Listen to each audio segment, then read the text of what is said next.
mbokk yi maanaam li xew tribunal sëñ bi nu mu garaawewul amul moom laa bëgg a leeralal mbokk yi maanaam agent judiciaire de l'état bii di Yoro Mamadou Diallo dafa fekk juge bi ci digg atteem mu toog di atte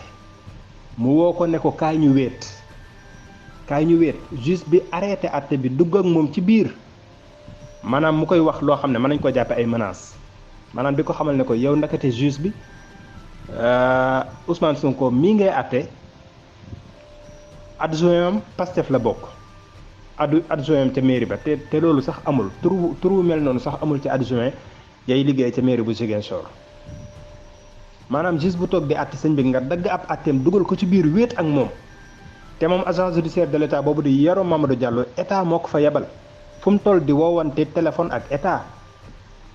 te avocat bii di tubaab bi dëkk France di Juan Branco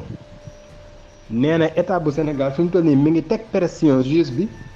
di ko xupp maanaam di ko menacer ci njabootam ngir mu àtteel leen li ñu bëgg te yeneen xibaar rot na ne moom Yoro Mamadou Diallo boobu di agent judiciaire de l'état biig dem na ci kër juge bi ànd ak gouverneur bu Ziguinchor maanaam xam leen ne fi mu toll nii état bu Sénégal mi ngi def lépp lu man ngir xoqatal juge bi pour mu àtteel ko li mu bëgg. xaw ma nag ba xam juge bi dina ko àtte li mu bëgg wala déet waaye fii la Sénégal toll Yoro Mamadou Diallo mi ngi Ziguinchor ca tribunal ba yor téléphone am fu mu toll di wootee ka génn ka dugg lu mu bëgg a wax juge bi dagg ab àtteem dugal ko ci biirum néeg ñoom ñaar kese ñu wéet mu wax ko li mu koy wax lii ñu koy seetaan cey Sénégal.